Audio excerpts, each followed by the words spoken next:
श्री सीतानाथ समारंभां श्रीरामानंदार्य मध्यमाम् अस्मदाचार्य पर्यन्तां वन्दे गुरु श्री परम्परां नीलाचल निवासाय नित्याय परमात्मने बलभद्र सुभद्राभ्यां श्री जगन्नाथाय ते नमः। जय जगन्नाथ। पिछले सत्र में हमने सुना कि श्री विश्वावसु जी और विद्यापति जी आपस में बातें कर रहे हैं। श्री विश्वावसु जी ने कहा, आप जो ये इंद्रद्युम्न महाराज की आने की बात कह रहे हैं, ये हमने बहुत प्राचीन काल से अपने पुराने परंपरा से इस क्षेत्र में सुन रखा है, और वो जब आएंगे ना तो वो भगवान श्री नीलमाधव का दर्शन नहीं कर पाएंगे। भगवान नीलमाधव स्वर्णमयी वालुका में अपने आप को अदृश्य कर लेंगे। लेकिन ये बात आप उनको मत बताइएगा। उनको अगर ये सूचना मिलेगी तो उनका मन बड़ा दुखी हो जाएगा, उनको ये मत बताना। और वो जब यहाँ आएंगे तो प्रायोपवेशन व्रत में व्रती रहकर भगवान श्री हरि का स्मरण करेंगे और 1000 अश्वमेध यज्ञ करेंगे।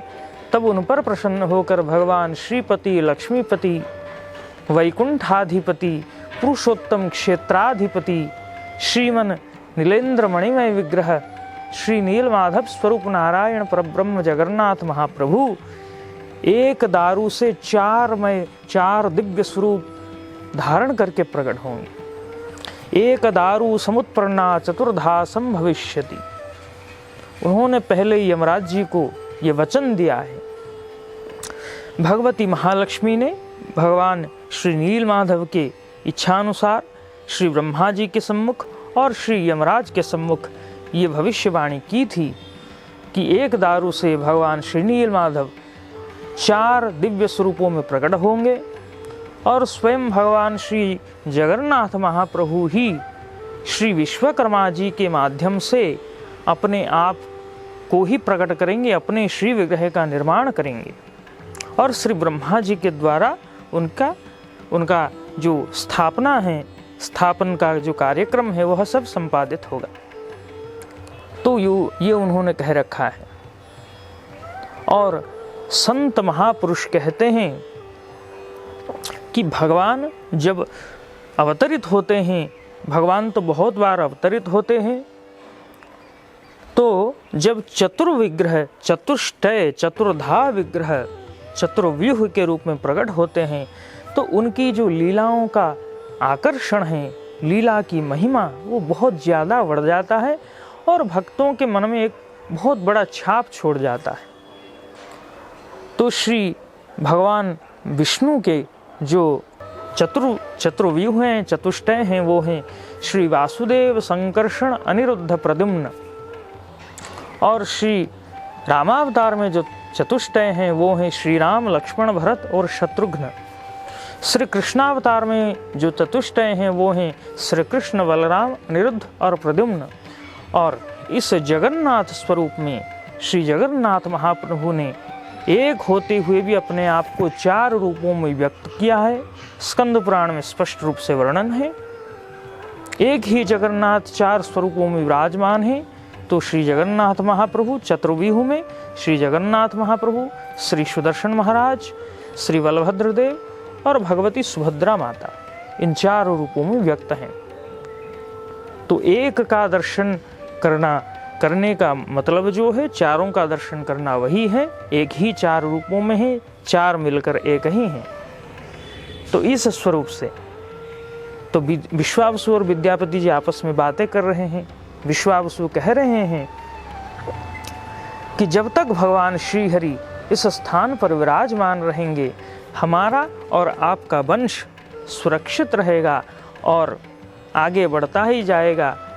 और अभी भी हम देख रहे हैं श्री विश्वावसु जी के जो वंशधर हैं, श्री दैतापति सेवक, और जो श्री विद्यापति जी के वंशधर हैं श्री पति महापात्र, ये दोनों 2 प्रकार के जो सेवक हैं, भगवान श्री जगन्नाथ महाप्रभु के जितने उत्सव महोत्सव होते हैं उनमें जो बड़े बड़े उत्सव होते हैं और उनमें मुख्यांश रूप से यही सब निर्वाह करते हैं बहुत से सेवा इनको प्राप्त हैं।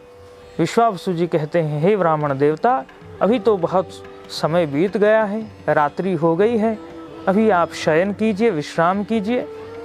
पत्तों का सुंदर बिछौना प्रस्तुत कर दिया और उसके ऊपर श्री विद्यापति जी शयन करते हैं।